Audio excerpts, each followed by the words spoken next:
Hi, this is Dr. Karen Wilson Starks, your host for the Voice of Leadership and to Dr. Karen Speaks Leadership. And today I want to talk about someone that I didn't hear about before and didn't know about. And those of you who are more media oriented probably have heard about him before. And his name is Bass Reeves. And Bass Reeves was one of the first Black deputy U.S. Marshals west of the Mississippi. And this was all the way back during the time of Reconstruction. And he was first appointed in 1875. There have been a lot of movies made about him, TV shows and series that have snippets of information about him. And it's also rumored that he really was the prototype behind the Lone Ranger, and you'll understand why as we cover more about him. And for those of you who may not see it in this way, I just want to note that Black history in the United States is also U.S. history and American history. It takes so many different groups of people to create this country and to serve this country, and Black Americans, African Americans, also have a big part in the success of the United States and having built a lot of it as well. So Beth Reeves was born in Crawford City, Arkansas, and that was back in July of 1838. Given that time frame, he was born into slavery. He and his family were enslaved. And he was born into a family where the slave owners were Arkansas State Legislator William Steele Reeves. And so this family, along the way, they served in roles that had to do with the law and the government and legal matters. So here he was in slavery. And so when the Civil War started, and we had the war between the North and the South, the ownership family, they fought on the Confederate side of the Civil War. And it's believed that Bass Reeves went along with the slave owner because he was his personal bodyguard. I'm sure you can imagine that to the extent that he was there during the Civil War and having to accompany the slave owner who was fighting on the Confederate side, that would have been extremely difficult and challenging. And so it turns out this is believed to be when he decided to run away from slavery. So somehow he gets out of the slave situation and he's now a runaway. So, what is he going to do as a runaway at this time in his life? Because you really can't be in the public eye too visibly, or you might be re-enslaved and recaptured. So he goes to what's known as the Indian Territory at the time. And that Indian Territory was predominantly in Kansas and Oklahoma. And there were many people who had been relocated under President Andrew Jackson. Many Indian tribes had been relocated into all of this territory. And there were five nations that were described as the civilized five, and those were the Creek, the Cherokee, the Choctaw, the Seminole, and the Chickasaw. And what was interesting is as Bass Reeves moved into their territory and lived among them, he stayed isolated. He actually learned the languages, and particularly the Cherokee language. He learned their culture and he also learned tracking skills. You know, the Native Americans were very good at tracking animals and prey and so on. Well, he learned from them while he was living in the territory. At the time when Emancipation Proclamation occurred, he was able to move from the Indian Territory and go back to Arkansas. So he was back in Arkansas in 1875 when he was 37 years old. And this is when he was selected to be a deputy U.S. Marshal. And he was one of 200 men who were selected for this job. And I'm sure information about him had spread prior to this selection because he was known as a man who could handle weapons. He was a sharpshooter. He was able to do a lot. He was also physically strong. He was 6'2". So he had to deal with, as a marshal, he had to deal with all kinds of criminals, people who were horse thieves and people who were murderers and people who were cattle rustlers, gunslingers, bandits, swindlers of all kinds. Those were the people he had to deal with. What was interesting and unique about him in comparison to the other marshals of the day is he would go out and he would round up large groups of people to bring in, maybe 14 or 16 at a time, which was a lot to handle. And the average marshal only brought in about 4 to 6 people at a time. So this was a significant difference in terms of what he did and what he was able to do. What's also interesting is in the course of his career, it is purported that he made at least 3,000 arrests, and he did have to kill about 14 people to preserve his life. And in all the years when he was a marshal, he himself never actually sustained a wound, a gunshot wound, or anything of that sort. So that in and of itself is pretty amazing. He ended up serving in this capacity from 1875 to 1910. So that means he was successful for a very long time.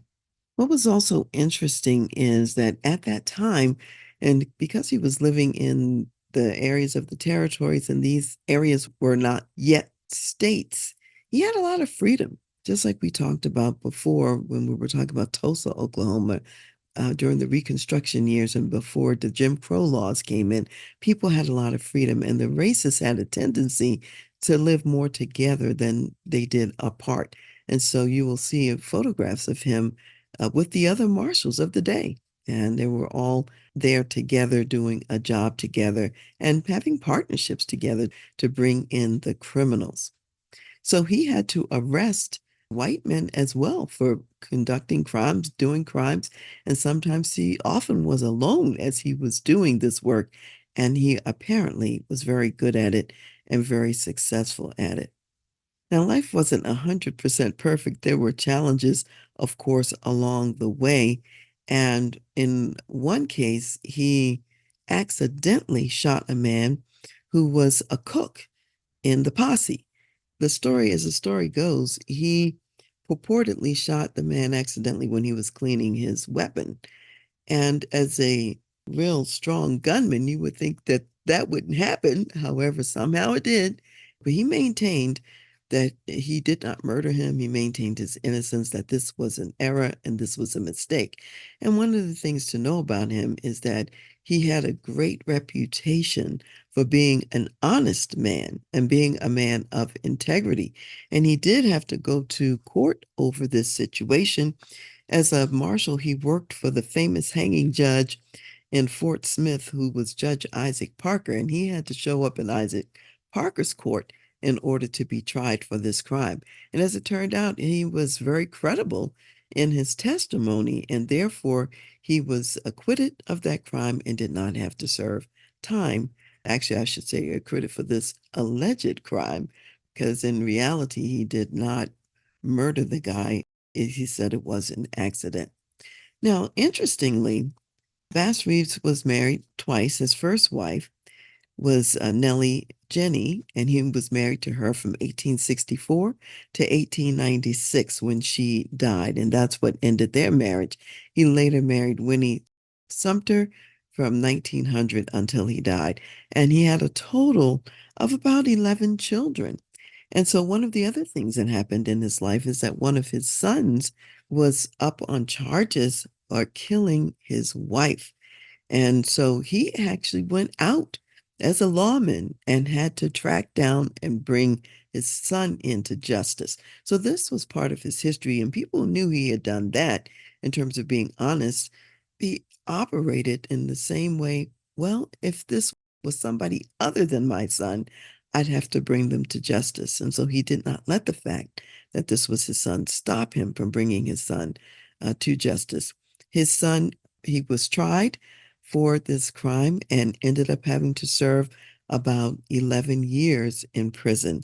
And supposedly, as the story goes, once he got out of prison, he no longer was involved in any kind of problematic behavior, but lived as a model citizen. Bass Reeves was very effective with weapons, and it's believed that some of his favorite ones to use were the Winchester models, the 1873 and the 1892, and he also had a Colt 45 Peacemaker as well. And so he would track and often had to kill some of the people that were outlaws that he went after, including some famous outlaws along the way. Some of the outlaws were people such as Jim Webb, who purportedly had killed 11 people. And then there was Wiley Bear, who was a murderer and a horse thief. Both him and his gang he brought into justice. And then there was Frank Buck, who was a Creek desperado, and he shot and killed him as well. And as I mentioned earlier, Bass Reeves himself was never wounded in the line of duty and the work that he did.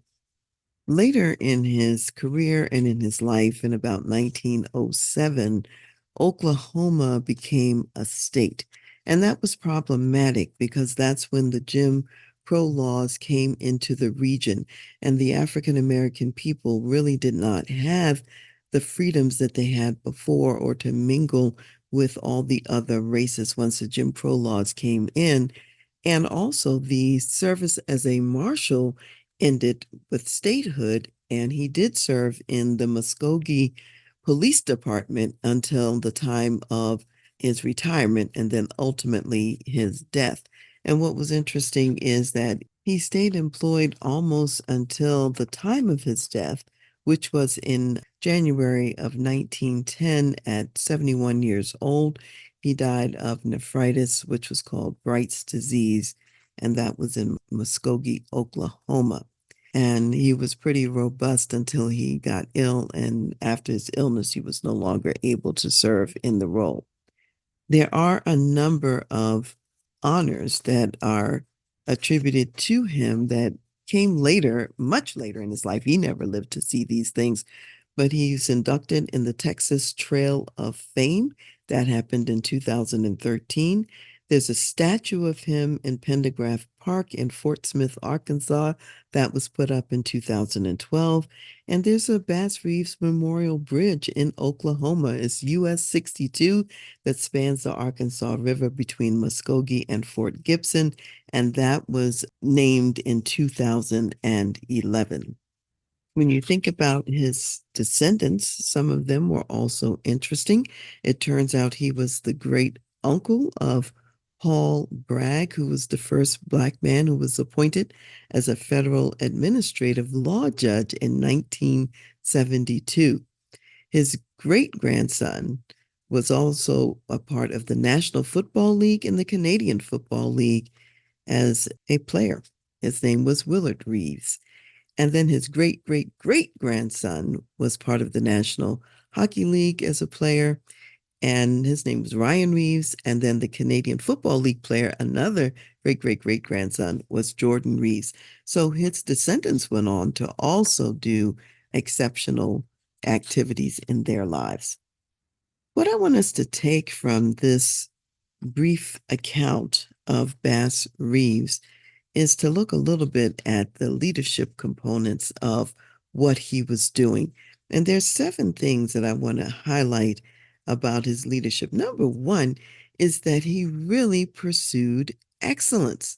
He made sure he had not just understanding and training in weapons, he had weapons expertise.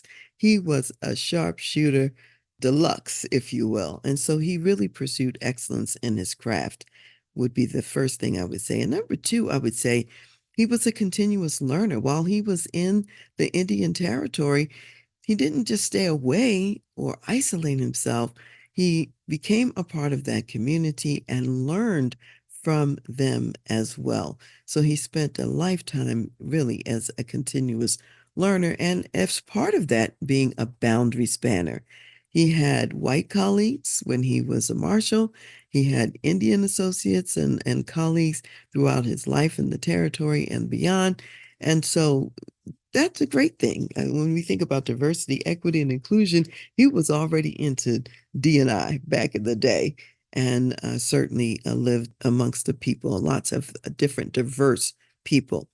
And then thirdly, I would say that preparation was a large part of his life. He had to prepare himself for the work that he was doing. He became a farmer. I didn't mention that. Once he had run away from slavery, he went into farming, and that's what his family did. And he had to learn there too, and he had to prepare himself for the farming work in the farming industry. And then I would also say that he was a man of great courage to go out after those outlaws, to be unafraid, and to bring them into justice with 14 and 16 at a time, which was amazing, an amazing feat for that time when most people did not do that. So he was definitely a man of courage. I would also say he was a man who was fair and honest. He had integrity. The fact that he knew he had to stand trial for this killing of the cook, and he stayed in town and stood trial for that. And he knew he was innocent and he was acquitted. He also knew that his son had to be found, had to be arrested, and also stand trial for the murder of the son's wife. And so that's being fair, that's being honest, that's applying the law to yourself, not just to other people. So he was a person of integrity, which really did help in his court case and in his trial because people knew that that was his character. And the number six, I would say, service was really important. He wasn't just doing things for himself, he was thinking about the greater community, and service to the greater community. To remove the criminals would make life easier and safer for everyone who lived in the region. And so he took it very seriously, this job of tracking down, capturing, and if necessary, killing the criminals who he was after. And then the seventh thing I would say is the fact that he was married twice. He did have a number of children. He embraced life. He was about more than just the work itself. He also lived, if you will, and attended to his farm and the other things that were important to him. So I think we can take a lesson from that in terms of how we live our own lives. We can live our own lives even in our business pursuits, with excellence, being continuous learners, preparing for the tasks that we're called to do, showing courage in what we approach, being fair, honest, people of integrity, people who have character, and rendering our service to the broader community and for the broader good, and embracing life in a holistic and full way. Life is more than just work. So I hope that you have learned something from Bass Reeves and from this short account of him. Feel free to look online and look up lots of resources about the media, little films and TV shows and everything else that have been done as an inspiration from the life of Bass Reeves. And as I already mentioned, the Lone Ranger also purportedly came out of inspiration from Bass Reeves. So today I'd like to close with a Bible verses that come from Colossians, the third chapter. And this is going to be starting with verse 23. And it says, "And whatever you do, do it heartily as to the Lord and not to men, knowing that from the Lord you will receive the reward of the inheritance, for you serve the Lord Christ. But he who does wrong will be repaid for what he has done, and there is no partiality." I think that those scriptures really do kind of remind me of the life of Bass Reeves because he was doing his work for a greater purpose, a greater meaning, and a greater good. And he did not respect people in the sense of being unfair. When his son committed a crime, he also pursued him, tracked him down, and brought him in to justice. So that last part, but he who does wrong will be repaid for what he has done, and there's no partiality. That's how Bass Reeves lived his life and honored his commitments, and therefore was a credible and believable witness when he was on the witness stand himself. So take that with you, and I hope it helps you to live as an upstanding citizen in your workplace, in your community, and in your life. See you next time. Hi, it's Dr. Karen here. Did you know that you can mine the lessons from your own life and work experiences to inspire your teams and your people? So, in my book, Lead Yourself First, the Senior Leader's Guide to Engaging Your People for Greater Performance and Impact, I share snippets of my life experiences from childhood all the way up to adulthood. I also share what I learned from these experiences, how that learning informs how I lead today, and I share some examples of how I facilitate my client success with these same principles. So I invite you also to apply the same methodology to your life with reflection questions at the end of each chapter. So when you lead yourself first, you then have a foundation for leading others. In chapter 2, which is called Run Your Own Race, I share some stories from my days as an active duty Army officer when my approach to running the 2 miles for the physical training test and also my approach for the 12-mile forced road march had to be different from what other people did. So, what I would say is dare to be different. Find your own success formula. Sometimes what works for you is different from what works for others. So remember to run your own race and remember to get your own copy of Lead Yourself First, and you'll find resources for how to run your own race. We live in a world with so many divides between groups of people. And today I am with Dr. Clarence Schuler, the president and CEO of Building Lasting Relationships. Dr. Schuler knows that cross-cultural friendships are part of the necessary healing journey. So, Dr. Schuler, tell us more about the power of cross-cultural friendships. Well, Dr. Karen, I love to do that. And maybe the most important relationship, or one of the most important relationships we can build, are cross-cultural friendships. And the reason, because we have so much racial tension. And we found that if people from different cultures become friends, it actually lowers the racial tension in America. Dr. Gary Chapman, the author of the 5 Love Languages, the New York Times bestselling author, and I have written this book, this resource called Life-Changing Cross-Cultural Friendships, how you can help heal racial divides one relationship at a time. And we believe if people would get that book and read it with a friend and talk about it, or make a cross-cultural friend and read through the book together, it can change lives forever and change the racial tension in America and make it a better one. So that's really our goal with that resource. Thank you so much, Dr. Schuler, for sharing that. And for those of you out there, if you would like to donate and contribute to creating cross-cultural friendships in our world, go to clarenceschuler.com and make sure you pick up a copy of the book for yourself and start a new cross-cultural friendship today. Today, I'm here with Terrence Chapman, the president and CEO of nonprofit organization Victorious Family. They are committed to family discipleship and transformation. Thank you for being here, Terrence. Tell us about your big goal, what it is that you're going for at Victorious Family. Well, by 2030, we see reaching 9.2 million families here in the U.S. That is wonderful. And you're reaching these families because you really want to see children grow up and truly continue their faith in Christ. So tell us about one of your resources. Do Your Children Believe, the book you've written? Well, Ephesians 6:4 says, Fathers, don't exasperate your children, but to bring them up in the training and instruction of the Lord. So we're just being faithful to that calling. In order to do that, we train coaches and we provide workshops and content to train parents on how to disciple their children.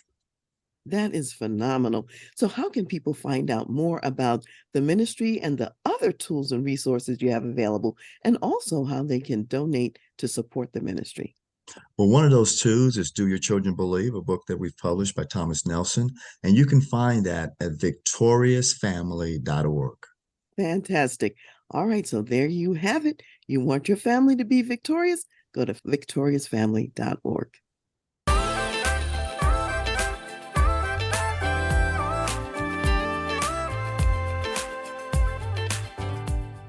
You've been listening to The Voice of Leadership with me, Dr. Karen Wilson Starks. And I want to give a special thanks to jazz saxophonist Ron McMillan for granting us permission to use his gifted music on our show. Thanks for listening, and remember to go to my website, TRANSLEADERSHIP.com, for more strategies, insights, and leadership resources.